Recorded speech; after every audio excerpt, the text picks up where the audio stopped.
It's strange how casually a person can throw out the words, "Maybe you just don't fit me anymore," as though it's no bigger a deal than misplacing a pair of shoes. The day my wife said that, my entire world tilted on its axis. I still hear the echo of her voice every time I let my mind wander.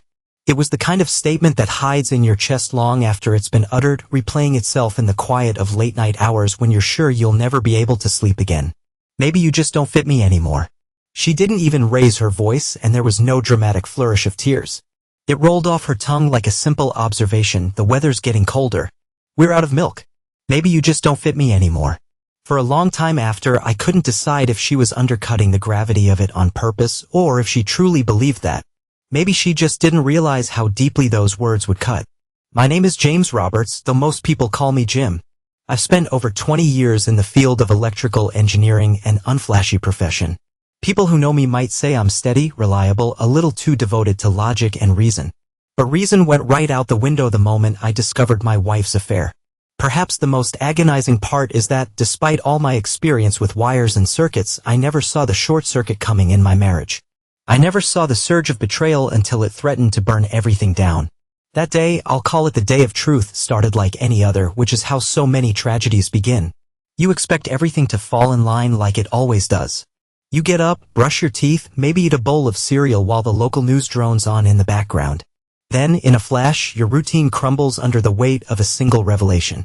And in my case, that revelation came in the form of a digital diary.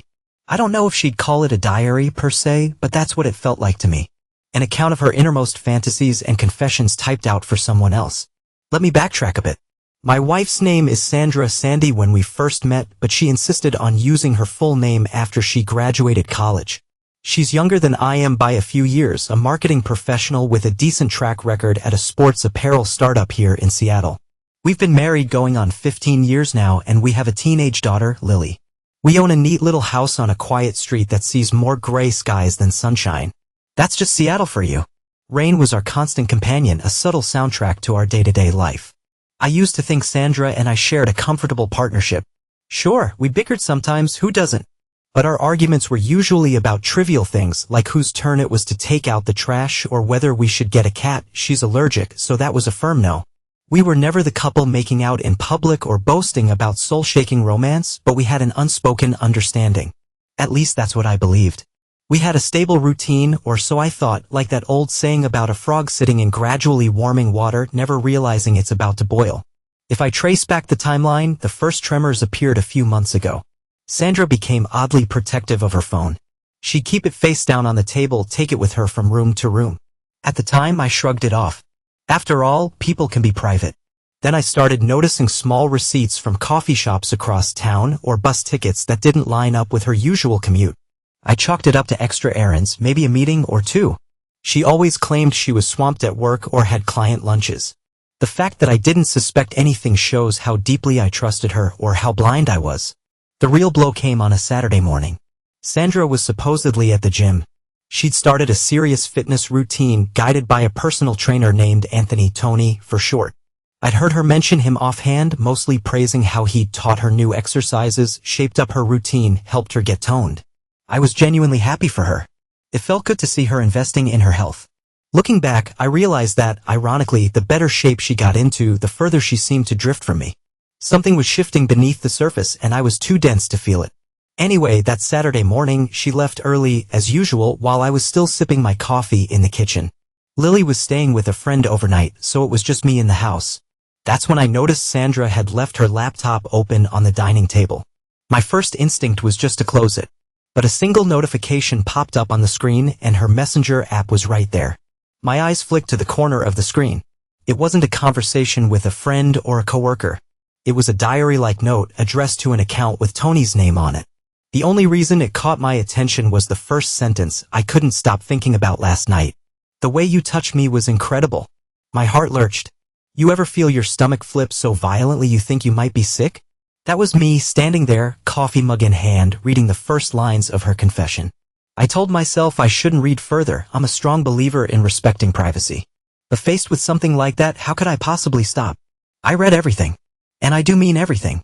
She detailed how her body felt alive for the first time in years, how Tony's hands knew exactly where to hold her, how his lips pressed against her neck in the dimly lit corner of the gym, near the emergency exit doors. She confessed the rush of adrenaline that coursed through her as she risked being discovered. Every detail that followed carved a little deeper into my mind, painting a portrait of raw betrayal. You might expect the first reaction to be rage. But for me, it was an overwhelming sense of disbelief, as though I were reading someone else's story. This couldn't be Sandra, my Sandra, writing these words. The messages spanned weeks, maybe months, though I didn't check the earliest ones. My hands shook so badly I could barely keep scrolling. My chest was tight and it hurt to breathe. That was my first taste of the physical pain that would haunt me afterward. It felt like my ribs were closing in on my lungs, refusing to let them expand. I tried to put the laptop down, but something compelled me to keep going. I needed to know how far it had gone. How many times? Where? When? Every discovered secret was another twist of the knife. I saw references to bus routes she supposedly never used, to coffee shops in neighborhoods we never visited together. She wrote about how she'd slipped away from dinner at home by feigning exhaustion only to go meet Tony for a quick workout at the gym. And yes, workout was clearly a euphemism for something else. Eventually, I slammed the laptop shut, breathing hard, feeling the burn in my lungs. I think I actually whimpered like a child. My voice just gave out. I remember gripping the edge of the dining table, staring at the blank screen, fighting the urge to throw the entire machine across the room. My reflection hovered on the dark monitor, eyes wide, jaw clenched, sweat forming on my forehead. I barely recognized myself. I must have stood there for a solid 10 minutes, unmoving, lost in a whirlwind of half-formed thoughts. Then a single question pierced the fog. Is Lily even mine? It sounds insane, doesn't it? Lily is 14 years old, practically grown. It never crossed my mind to doubt her paternity until that moment. Sandra and I had been together long before Lily was conceived, or so I believed. But if Sandra was capable of this affair now, could something like this have happened before? Looking back, maybe it was a paranoid leap, but the doubt was enough to drive me over the edge. Heart pounding, fingers shaking, I found myself researching DNA testing services. Like some delirious detective, I ordered a discreet kit, thinking if I had that final answer, I could at least anchor myself in one certainty. If Lily was my child, maybe I could survive this. If not, God, I didn't even want to think about it. Sandra came home around noon, flushed from her workout, hair damp from the gym shower. She gave me a quick peck on the cheek, which I barely reciprocated. Part of me wanted to grab her right then and there, demand an explanation. Instead, I swallowed my anger, slid the laptop into its case when she wasn't looking, and pretended everything was fine. It was a cowardly move, sure, but I needed time to think. To plan. My body felt like it was on fire, my neck stiffening, my lower back seizing up. I thought it was stress. Maybe it was my entire being rebelling against the betrayal I was forcing myself to internalize. The day passed in a haze. Sandra was cheerful, or maybe she was just in a suspiciously good mood, which only fueled my suspicion. The physical closeness she offered, an arm around my waist, a gentle rub on my shoulders, felt like 1,000 pins pricking my skin. And all the while, I was silently raging, picturing Tony's hands on her, imagining their hidden glances in the locker room or the car. She must have sensed something off about me because she kept asking if I was all right. I just mumbled about a headache. A week crawled by. I spent those days in a muted swirl of confusion. Each time she left for the gym, I wanted to scream at her not to go or follow her to catch them in the act. But what good would that do? As the old saying goes, never interrupt your enemy when they are making a mistake. Maybe a twisted part of me needed her to keep lying so I could gather the courage to do what had to be done. At night, we slept in the same bed, though we barely touched. The handful of times she reached for me, I found an excuse, exhaustion, and early morning meeting. I couldn't bear the thought of intimacy, not when I could practically smell him on her. The worst was imagining her body reacting in those moments, remembering Tony's embrace while she lay next to me. Sleep became impossible. I'd toss and turn, a dull throbbing in my back, my chest constricting every time she shifted closer. I started showing up at work earlier and leaving later. It wasn't so much dedication as it was avoidance. But during breaks, I checked the DNA test's shipping status, crossing my fingers that it would arrive at a time Sandra wouldn't suspect. My coworkers noticed I was distracted. One of them pulled me aside to ask if everything was all right at home. I lied. Of course I lied. You don't just confess, my wife is screwing her fitness trainer, to a colleague. Days turned into a kind of emotional water torture. Drip by drip, each moment weighed me down. Every time she smiled, I wondered if she was reliving a memory of him. Every time she stepped out to grab something from the store, I pictured her texting him. I couldn't eat. My shirt started fitting looser. The tension in my muscles flared up and I found myself popping painkillers just to get through the workday. Then, one damp Thursday afternoon, the package arrived. A small, discreet box from the DNA lab. My hands trembled as I smuggled it inside. I swabbed my own cheek carefully, sealed the sample, and hid it in my briefcase. That night, after Sandra fell asleep, I managed to sneak into Lily's room. She was fast asleep with her earphones in Teenagers. I felt like the worst father in the world, gently swabbing the inside of her cheek while she slept. But if I tried to explain, what would I say? I need to confirm you're my daughter because your mom is no. I couldn't do that to her, not until I knew for sure. I labeled the sample, sealed it up, and mailed it off the next morning before Sandra woke. Then I waited. Waited while my life unraveled. Waited while Sandra continued her new routine at the gym. Waited while Lily made plans for after-school clubs, none the wiser to the chaos brewing at home. The wait was excruciating. I wondered if, in the end, the results would even matter. The betrayal was so large already, did it really matter if my daughter shared my DNA? In the swirl of suspicion, I also considered confronting Tony directly. A few times I even drove to the gym with the idea of storming in there. But every time I chickened out. I'd sit in the parking lot, my mind racing with images of him and Sandra locked in a steamy embrace, my fists clenching the steering wheel so hard it's a wonder it didn't snap. Yet I couldn't bring myself to do it. Maybe I was afraid that seeing him in person would confirm everything I dreaded. Maybe I just didn't want to cause a scene. Most of all, I think I was terrified that I'd lose control. The rage inside me sometimes felt like a living thing, coiled and ready to strike. If I confronted him, I might do something I'd regret. I guess that's why, in the end, I decided my confrontation would be with Sandra first. She was my wife, after all. She'd made a vow to me. Tony was just the other man. Some part of me felt that the real conversation needed to happen at home. The test results arrived on a Friday, the kind of dreary Seattle morning where the sky can't decide if it wants to drizzle or open up in a full-blown downpour. I remember taking the envelope from the mail carrier with trembling hands, telling him thank you in a voice that barely sounded like mine. I shut the door, pressed the envelope to my chest, and just stood there in the entryway. I wanted to open it immediately, but I also wanted to delay the inevitable. If Lily wasn't mine, I'd have to live with that knowledge. If she was mine, it wouldn't erase the affair or the sense of betrayal. Either way, everything was about to change. It's amazing how a thin piece of paper can weigh so much. My knees felt weak as I finally tore the envelope open. Probability of paternity, 99.99%. My heart leapt in relief. She was mine, my daughter was mine. Despite everything else, that was something I could hold on to. For a brief moment, my chest flooded with warmth. Then reality set in, so the affair, as it appeared, might be recent. That was a small mercy, I suppose. But it did nothing to quell the surge of anger. In fact, it only made it stronger. She betrayed me and Lily truly was my child. What right did Sandra have to risk our family for a fling? Later that morning, Sandra left for work. On Fridays, she usually lingered, chatting with me over coffee, but she hurried out as if she couldn't stand being in the same room. That, too, was telling. Usually, we'd at least share a quick kiss at the door. Now, there was just a stifled tension. I sensed she might be picking up on the shift in my demeanor. But if she suspected I knew anything, she didn't let on. With the house empty, I found myself unable to sit still. My back was throbbing as if an iron rod was pressed against my spine. The physical pain was so real it was almost impossible to think about anything else. Maybe that's why, in a moment of insane clarity, I decided I was done with half measures. I'd read every filthy message, I'd run the DNA test, and now I was going to confront her. I was going to watch her face as she realized I knew everything. And I wanted her to feel at least a fraction of the pain I'd been carrying. I paced the living room for what felt like hours, going over how I might start the conversation. I know about you and Tony. Or maybe, how long have you been lying to me? My mind churned. Each scenario ended with me yelling, or breaking something, or her throwing accusations back at me. I couldn't envision a calm discussion. My nerves were too raw and the tension in my neck kept flaring up in waves of pain. But I was committed. The confrontation had to happen.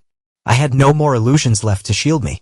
When she finally came home that evening, the sky had turned a bruised shade of purple, thunder rumbling faintly in the distance. There was no gentle drizzle, only a steady hum of rain. She walked in, soaked around the edges of her jacket, and paused when she saw me. I must have looked like a statue, standing there in the dim lamplight, the envelope lying on the coffee table. "Jim," she said, flicking water off her jacket. "Why are you just standing there in the dark?" I tried to speak, but the words stuck. It felt like my throat was stuffed with cotton. Eventually, I forced out, "We need to talk." She stood near the door, keys still in hand, eyes flicking to the envelope on the table. "Okay." She stretched the word as though suspecting something heavy was about to drop. "Is that?" "It's a DNA test," I said, my voice trembling. "For Lily." Her eyes widened and she slowly closed the door behind her. "You did a DNA test on our daughter?" The shock in her tone was genuine. So at least I knew she didn't suspect me of that. "Yes." My mouth was dry. "You want to know the results?" She set her keys on the counter, swallowing. "Why would you, Jim? What's going on?" There was a quiver in her voice now. Something about that quiver satisfied a dark part of me. For the first time I saw the fear behind her eyes. "Because I read your messages," I said simply, the words tumbling out with surprising calm. "I read how you wrote about him. How he touched you. How you gave yourself to him over and over." I had to know if my throat closed up again, so I forced the rest out in a rasp, if Lily was even mine. Her face drained of color. She let out a shaky breath, dropping her coat onto a chair. "Jim, She's mine, by the way," I continued, lifting the envelope. My hand shook slightly, but I tried to keep my voice steady. "So at least there's that." She pressed her lips together. I noticed her eyes begin to glisten with tears, though they didn't spill over. "Jim, it's not what you think." I laughed bitterly, a short, humorless bark that echoed in the living room. "Don't insult me, Sandra. You think I don't know exactly what you did? I read your words, remember? All those nights you couldn't sleep, or were out with friends, or were at the gym late. You were with him." She lowered her gaze, her cheeks reddening. "I never meant for," she stopped as if searching for the right excuse. "It just happened. We were working out together, and one thing led to another. I was lonely. You were never home. We hardly talked, eh? Spare me." My voice rose and I felt a surge of adrenaline. "You think that justifies what you did? Instead of talking to me, you decided it'd be easier to spread your legs for him." Her head jerked up and I saw a flicker of anger in her eyes. "How do you say it like that? It's not about just sex. He listened to me, he saw me, he made me feel alive." I let out a harsh breath, my chest tightening so painfully I had to grip the back of the sofa for support. "If you wanted alive, you could have told me you were unhappy, that we needed a change. But no, you went behind my back. You wouldn't have listened," she shot back, voice trembling. "All you do is bury yourself in work. You come home exhausted, you barely say 2 words to me." I was so sick of feeling invisible. "Tony." I slammed my hand on the coffee table. "Don't say his name." She flinched, tears welling up in her eyes. "I'm sorry, Jim. I didn't want to hurt you. It's just, we drifted apart. And I was hurting too, you know." I stared at her, trying to reconcile this teary-eyed woman with the one who had written about secret rendezvous, about how she couldn't wait to feel Tony's hands on her again. "Hurting," I repeated bitterly. "So, you found your cure in an affair." She said nothing. Her shoulders slumped, defeat etched into her posture. The room felt suffocating, like the air was thick with tension. It reminded me of those summer storms back in my hometown of Detroit, heavy, oppressive humidity right before the skies unleashed a torrent. Finally, she tried again, quieter this time. "I love you, Jim. I do." The words made me laugh again, a laugh that hurt my throat. "Love? That's a sick way to show it." "I know," she said, voice cracking. "I know it looks terrible, and it is. I made a mistake. A huge mistake. But I was so tired of feeling like a ghost in this house." A wave of dizziness swept over me and the pain in my back flared. I hissed, pressing a hand to my lower spine. She took a step forward, concern flickering in her expression. "What is it? You're back. Don't come near me," I snapped, taking a step away, the pain intensifying. The mixture of heartbreak and fury was nearly overwhelming. I couldn't stand being close to her right then. I needed space, or I might do something I'd regret. She froze, tears finally falling. "You can't even let me help you." "See, this is exactly." "You're not helping," I cut in, shaking my head. "You're the reason I'm like this." My voice cracked, and I felt an almost nauseating wave of emotion surge from my gut. "I gave you everything. I worked my ass off so we could have a decent life. And you repay me by fucking some trainer." She pressed her trembling lips together, tears streaking her cheeks, but she didn't deny anything. There was nothing left to deny. I forced a slow breath, my ribs protesting. "We have a daughter. A family. Do you even realize what you could have ruined?" Her shoulders shook, but I couldn't tell if it was from guilt, anger, or just raw emotion. Maybe all 3. I never wanted to break this family apart. "Too late," I muttered, letting my gaze drop to the floor. My entire body was tense, like a coiled spring. "Get out." She lifted her eyes, confusion flashing across her tear-stained face. "What? Get?" Out, I repeated, the words scraping at my throat. I can't look at you right now. I can't be near you. Just go. Stay with a friend, get a hotel, I don't care. I need you gone. She looked stunned. Jim, don't argue, I warned, my voice carrying a note of finality I'd never used with her before. Pack what you need for a few days. You want to talk again later? Fine. But not now. It took a moment for her to move. I could practically see the gears turning in her mind, weighing whether she should fight back or comply. She gave me one last pleading look, then turned and walked down the hallway to our bedroom. I stood there, drained, every muscle aching. It felt like I'd torn open a wound in my chest, and now I was bleeding out. A few minutes later, she emerged with a small suitcase. She changed into jeans and a sweater, something casual. Her eyes were still red-rimmed, but she held herself with forced composure. We didn't speak as she crossed the living room. Then, at the door, she hesitated. I'm sorry, Jim, she whispered, voice ragged. I didn't respond or even look up. I just watched the reflection of the hallway light on the floor until I heard the door click shut behind her. Then I was alone, or as alone as a man can be in a house full of memories. I'd imagined confronting her many times in my head, but in none of those scenarios did it end like this. My hands were shaking so badly I had to sit down on the couch. I felt nauseous and the pain in my back pulsed with every heartbeat. After a while, I noticed I'd been staring at the spot where she'd stood by the door as if I expected her to reappear. Eventually, I forced myself up and staggered to the bathroom. My face in the mirror looked gaunt, older than my 40-some years. The lines around my eyes were deeper and my cheeks were hollow from weeks of poor sleep and stress. My hair, usually neatly trimmed, looked disheveled, with strands of gray standing out more than ever. I opened the medicine cabinet, rummaged around until I found the bottle of painkillers I'd been relying on. I swallowed 2 dry, grimacing at the bitter taste. Then I just leaned on the sink, the overhead light making my reflection look harsher, more pitiful. My stomach twisted with the urge to vomit, but I held it in. This was my life now. A damn mess. I made my way back to the couch, pulling out my phone to check if Lily had texted me. She was still at a friend's place. Normally, I'd be glad she was having a good time, but now all I could think about was how everything might change when she came home. Could I pretend everything was normal? Should I tell her the truth? How does a father explain to his teenage daughter that her mother walked out because of an affair? Time crawled. A couple of hours passed, but it felt like days. I kept expecting the door to open, expecting Sandra to rush back in, tearful, begging for forgiveness.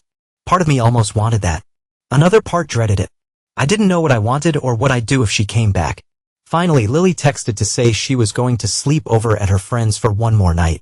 I typed back a lie that everything was fine and I'd see her tomorrow.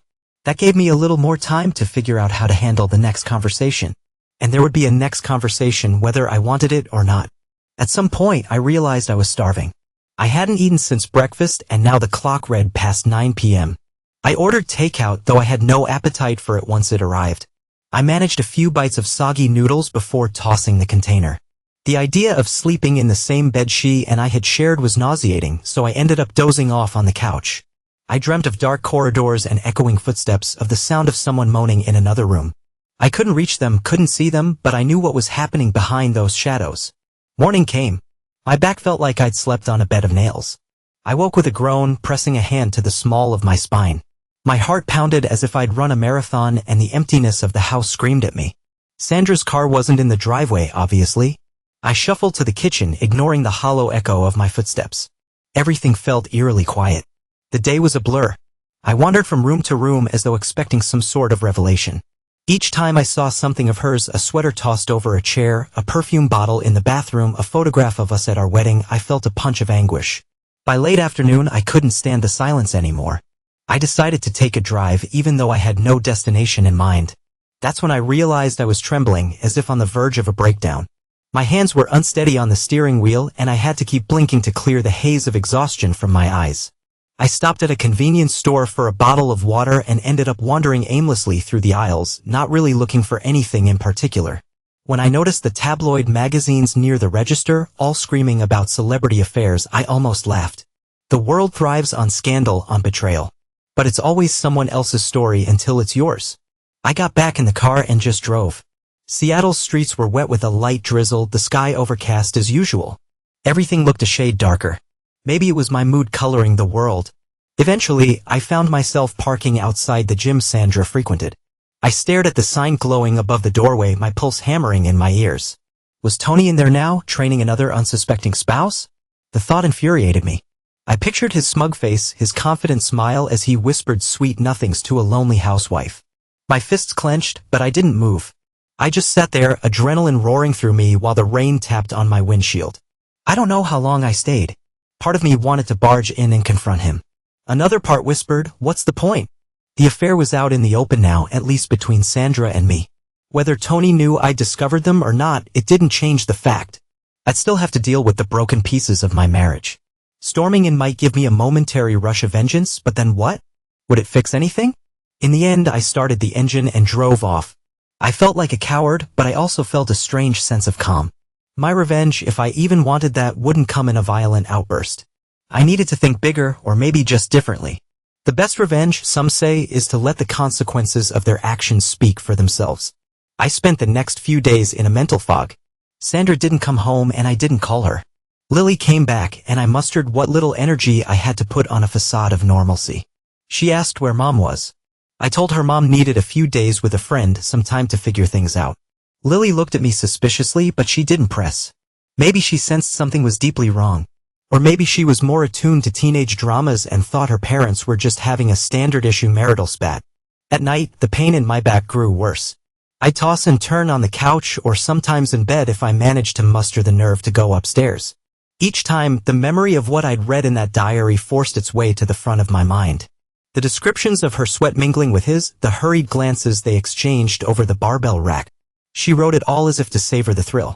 I'd snap awake, my jaw clenched, my heart beating so fast it left a metallic taste in my mouth. When a week passed with no word from Sandra, I decided to file for a few personal days at work. I needed space and time to figure out my next move. That's when I started looking at flights.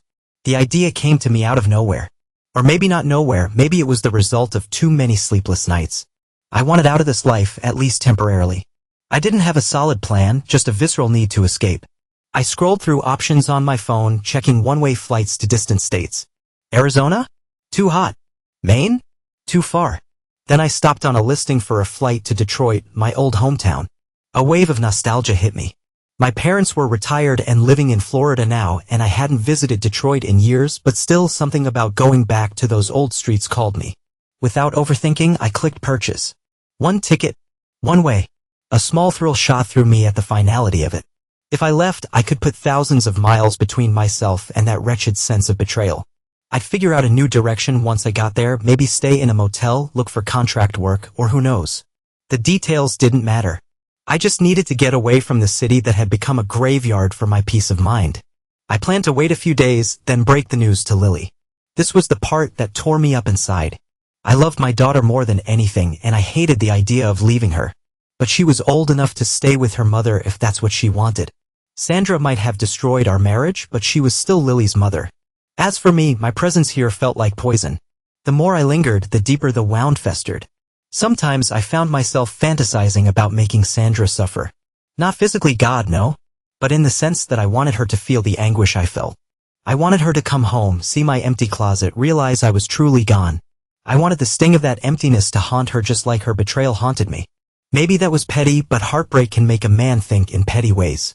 The big question was how to handle Tony. Part of me wanted to send him a text from Sandra's phone, lure him out somewhere, maybe confront him.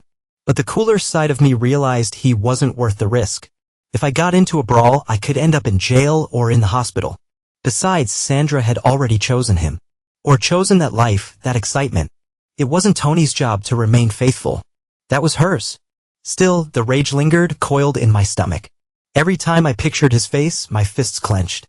I told myself to let it go for now. Focus on the plan, finalize the flight, figure out logistics, talk to Lily, and get out. That would be my revenge, leaving Sandra to wallow in the mess she created, alone. Inevitably, though, Sandra returned. It was almost 2 weeks after our blow-up. I was in the kitchen, scanning the fridge for something to eat when I heard the front door open. My heart jolted. I heard her footsteps, cautious, as though she expected me to leap out at her. When she appeared in the kitchen doorway, her eyes were puffy, face drawn. She'd lost weight, her cheeks looked hollow. She clutched her purse with both hands, as if it were a shield. "Hey," she said quietly. I stared at her for a long moment, that molten anger and heartbreak flaring inside me. "You shouldn't have come without warning me." She nodded, swallowing. I needed to see Lily. and I wanted to talk to you. My jaw tightened. She's at school? She'll be home in a few hours. She hovered in the doorway looking like a ghost of her former self. Right?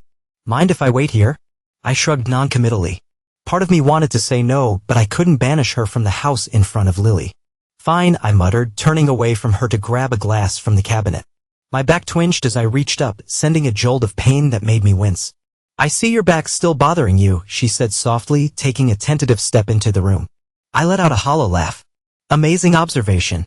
Did Tony teach you that? Her face fell. You don't have to, eh? Yes, I do, I snapped, turning to face her. Look, you want to talk, but I'm not playing nice. She took a breath, steadying herself. I've been staying in a cheap motel. It's awful. I don't expect sympathy, I know I brought this on myself. But I wanted you to know. I've ended things with Tony. I blinked. Ended things, I repeated flatly. She nodded, tears brimming in her eyes again. He was never worth losing my family over. It was a stupid fling, it got out of hand. I ended it. I told him not to contact me again. He's not taking it well. A bizarre sense of satisfaction flickered in me. Good. Let him feel some of the pain he dealt out so freely. But I merely shrugged. Your problem? Her lip trembled. Jim, I know you have every right to hate me. But I want to try to fix this. She hesitated, seeming to search for the right words. I want to come home. A bolt of raw anger shot through me. Come home. I repeated, my voice rising. You think you can waltz back in here like none of this happened? I know it won't be easy, she said, tears spilling over. But we can go to counseling or something. We can talk it out. Talk it out. My laughter was bitter, echoing off the kitchen tiles. I already tried talking. You know what? That didn't stop you from crawling into his bed. She looked away, shame painting her features. I can't undo what I did, she said, voice quivering. But I can try to make things right moving forward. Moving forward, I echoed. The very idea seemed ludicrous. I shook my head. Sandra, you blew our marriage to pieces. I'm not sure there's a moving forward from that. She wiped at her tears, sniffling. I'll do whatever it takes to prove I'm still committed to us. Well, I'm not sure I'm committed to you, I said. Those words hung in the air, cold and final. She stared at me as if I'd struck her. For a moment, guilt twisted in my gut, but I pushed it down. She deserved the truth just as I deserved honesty long ago. She opened her mouth to speak, but no words came out. We stood in tense silence for what felt like an eternity. Finally, she cleared her throat. What about Lily? She deserves better than this. Don't you dare use our daughter to guilt me, I warned, pointing a finger at her. She's the only reason I haven't kicked you out permanently. Tears kept rolling down her cheeks. I'm sorry, she whispered again.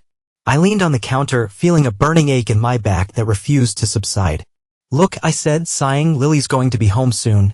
You want to spend time with her, fine. But you're not sleeping here tonight. Her eyes flicked over to me, full of pain. Jim, please?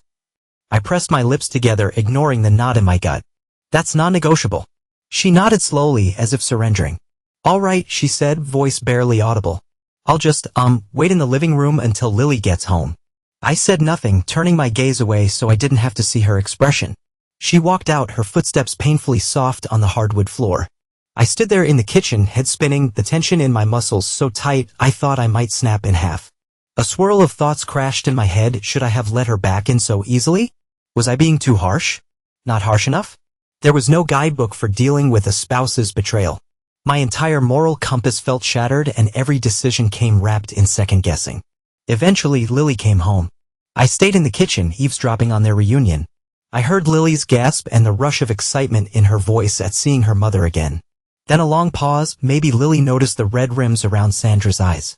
They spoke in hushed tones, too soft for me to catch. A surge of jealousy twisted my stomach. Sandra was the one who caused this rift and now she was the one comforting Lily. Life, it seemed, had a cruel sense of irony. The door to Lily's room closed, leaving me alone with my thoughts again. I considered packing a suitcase right then and heading to a motel myself. But I didn't want to create a scene. Soon enough, Lily would want answers and if I was absent, Sandra would spin her own narrative. That wasn't acceptable. So I stayed. When Lily finally emerged and asked to talk to me, Sandra kept her distance in the living room. Lily's eyes were full of teenage worry. She looked at me as though trying to decipher an alien language on my face. Dad, she said hesitantly, Mom's back, but she says she can't stay here tonight. Is everything okay? I took a breath. Listen, honey, your mom and I, we're going through some problems. She waited, arms folded across her chest in a defensive posture, her gaze flicking between me and the hallway. Is this something about money? Or your job? My stomach clenched. I'd never lied to Lily about anything major, but how could I tell her the truth without wrecking her relationship with her mother? Not exactly, I said carefully. We just had a big disagreement and we need some space to figure things out. I can't go into all the details right now. She frowned, her lower lip trembling. But you guys will be okay, right? I mean, you're not divorcing. I reached out and squeezed her shoulder gently. I don't know, Lily. I really don't. But whatever happens, we both love you. That hasn't changed. Tears welled in her eyes. She blinked them back, nodding. Without another word, she turned and headed down the hall to her room again. I stood there, feeling like the worst father in the universe. But I couldn't bring myself to lie outright. Maybe it was selfish, but I believed telling her at least part of the truth was the right thing. She needed to know the gravity of the situation. I heard murmured voices a while later, Sandra presumably telling Lily goodbye. Then the front door opened and closed softly. She was gone. The house fell silent again. Hours passed before I could muster the energy to speak to Lily again. I knocked on her door quietly. She let me in, sitting cross-legged on her bed, her face tear-streaked. She looked so young and vulnerable, and my heart ached. Sorry, I murmured, standing awkwardly by the door. I know this is hard. She wiped her nose on a tissue. You know I'm not a little kid, right? You can tell me the truth if you want. I exhaled slowly. The truth, it's complicated, Lily. It's about your mom and me. Some grown-up stuff that. She cut me off, her voice sharp. Is she seeing someone else? The question hit me like a punch to the gut. I stared at her, my mouth working but no sound coming out. Why would you? I'm not stupid, she snapped, tears threatening again. I've heard rumors before. And she's been weird about her phone. I couldn't lie to her. My face must have given everything away because she let out a small gasp, her eyes widening in horror. Dad, oh my God. She covered her mouth, tears spilling over. I was right. I moved to the bed, sitting beside her, though I kept a respectful distance. Gently, I placed a hand on her shoulder. Yes, your mom's made some mistakes, I said, voice shaking. I only found out recently. She sobbed softly, leaning her head into my chest. I wrapped my arms around her, my own eyes moistening. The physical pain in my back felt distant for a moment, overshadowed by the heartbreak of watching my daughter grapple with the reality of her mother's betrayal. I don't want you guys to split up, she whimpered. Can't you forgive her? I tensed. The question felt like a knife twist. It's not that simple, I whispered. Trust, once it's broken, it's really hard to rebuild. She sniffled, pulling back to look at me. But you can at least try, right? Her face was earnest, full of the naive hope of someone who believes love can conquer all. My throat tightened. I'm not sure. I need time, Lily. You deserve honesty, so that's what I'm giving you. I just don't know. She nodded, tears still glistening, then leaned her head on my shoulder again. I stroked her hair softly, murmuring comforting words. We stayed like that for a while, father and daughter mourning the collapse of our family. Eventually, she fell asleep against me. I carefully laid her head on a pillow, tucked her in, and slipped out of the room. As I closed the door, I realized I was trembling again. Anger, heartbreak, and exhaustion all at once. At around midnight, I found myself in the living room staring at the glow of the table lamp. I pulled up my flight confirmation on my phone, reading the details of the booking. A one-way ticket. Departure in less than a week. In that moment, a wave of guilt slammed into me. If I left, what would happen to Lily? She'd be stuck between two parents who couldn't stand to be in the same room. Yet I couldn't stay here, day after day, pretending. That would poison everything. Maybe in the long run, it would be better for Lily to see her father take a stand for himself rather than watch me wither. The next few days were tense. Sandra texted me a few times asking to talk more, but I wasn't ready. She tried visiting once when Lily was at school, but I refused to let her in. She apologized through the door, promised to do whatever it took, said she was staying away from Tony for good.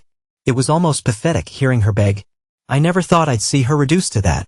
After all, Sandra was always the confident one, the woman who could stride into a business meeting and charm potential clients in minutes. Now she was pleading through a crack in the door, her voice hoarse with regret. I didn't budge. Eventually, she left, probably heading back to her motel. That night, Lily asked if her mom could come by for dinner. I deflected, saying it wasn't a good idea. She looked at me with such disappointment that I had to walk away to hide my own tears.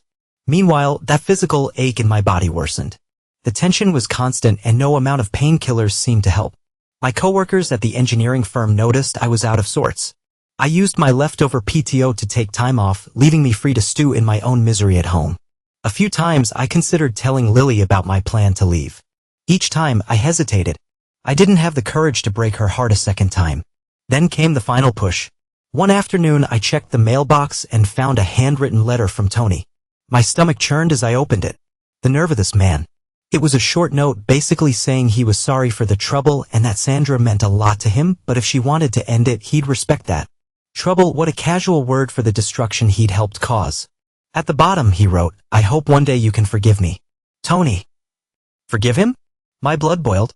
I tore the note into a dozen pieces right there on the sidewalk. My body shook so violently I could hardly walk back into the house. I felt betrayed on a whole new level. Not only had Tony slept with my wife, but now he was acting like a concerned third party, urging me to find it in my heart to forgive. It was too much. I sat at the kitchen table, staring at the ripped scraps, fury mixing with despair. My entire body ached from the strain of it all. That was when my phone buzzed. A flight reminder. My departure was just days away. The final confrontation came that same evening. Sandra showed up again, unannounced, while Lily was still at after-school activities. I nearly slammed the door in her face, but she blocked it with her arm. Her eyes were glassy, desperation etched on every feature. "Jim, please," she gasped. "I can't keep living like this in limbo." I gritted my teeth, my back throbbing. "What do you want me to say?" She pushed past the threshold, forcing me to step back. "I want you to try to work this out with me. If there's any part of you that still loves me, don't." I raised a hand. "Don't use that word so casually.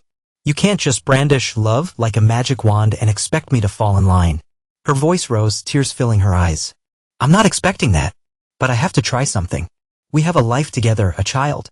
Tony was a mistake. I let out a frustrated snarl. A mistake is forgetting an anniversary. A mistake is burning dinner. You carried on a months-long affair behind my back, lied about it daily, and wrote it all down like some romantic fantasy. That's not a mistake. That's a betrayal. She was openly crying now, tears rolling down her cheeks. I know, okay? I know how badly I messed up. I don't want to lose you. I swear, it's over with him." I realized what I was risking. My heart pounded, the physical pain flaring once more. "You should have realized sooner." She covered her face with her hands. Her shoulders shook with sobs. For a moment I just stood there, letting her cry, letting the tension fill the space between us. Then, in a wavering voice, she whispered, "I thought I didn't love you anymore." That's how I justified it. But being away these past couple of weeks, I realized that everything I truly care about is in this house. You. Lily. Our life. I don't even care about Tony. It was just he paid attention to me, made me feel wanted. But it was never real. Not like us. The pang of heartbreak twisted in my gut. Part of me wanted to find comfort in her admission, to believe we could salvage something. But the other part howled in fury, reminding me of the messages I'd read. "So now you come crawling back because the fling lost its spark?" She opened her mouth, then closed it. I stepped forward, towering over her, my voice trembling with rage. "I gave you everything. I believed in you. And you tossed me aside like an old coat that doesn't fit." She let out a ragged breath. "I know. I can't take that back. But Jim, I'll do anything. Therapy, couples counseling, moving if you want, anything." I swallowed hard, 1,000 emotions battling for supremacy. I thought about Lily, about the years we spent building this life.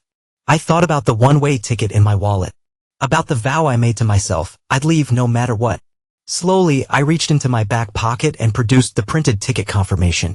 I held it out toward her. She glanced at it, confusion flickering in her teary eyes. "What is that?" "It's a flight," I said bluntly. "One way. I'm leaving Seattle." Her jaw dropped, eyes darting between the paper and my face. "Leaving? But what about Lily? Your job?" "I'm taking some time off work. They can manage without me for a while, or I'll quit if they won't." "I haven't decided yet," I said, voice thick. "As for Lily, she can stay here with you. She's almost an adult. She has her friends, her school. She'll be happier in the only home she's ever known. I won't drag her across the country because of your mistakes." Sandra's sobs intensified. "Jim, no. You can't just abandon us." I clenched my teeth, the words tumbling out in a bitter rush. "You abandoned me first. Now it's my turn." She stood there, trembling, tears streaming down her face. Her expression was a chaotic mixture of horror and pleading. "Please, Jim," she whispered, "don't do this. Let me make amends. Lily needs you." I shook my head, feeling a cold calm settle over me. "Lily knows I love her. We'll talk. We'll figure out some arrangement. But I can't breathe in the city anymore, not with the memory of you and Tony around every corner." She tried to grab my hand, but I jerked away. "Jim, I'll never forgive myself if you go." "You shouldn't," I said, stepping back. My voice was hoarse, my eyes burning with unshed tears. "That's your burden now. I turned away, ignoring the physical pain that flared with every movement. I heard her sob behind me, her breath hitching. She whispered my name over and over, but I didn't respond. Instead, I marched down the hall to the bedroom, slamming the door behind me. My heart thundered, my lungs tight, but I refused to break down in front of her. For a while, I just stood there, leaning against the door, hearing her muffled cries on the other side. Eventually, the crying subsided and I heard the front door open and close again. She was gone, leaving me alone with the echo of finality. I sank onto the edge of the bed, tears finally spilling down my cheeks. My back twinged as I hunched forward, cradling my head in my hands.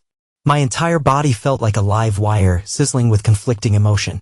Regret, sadness, anger, relief, everything wrapped into a single knot of pain. But I knew there was no turning back now.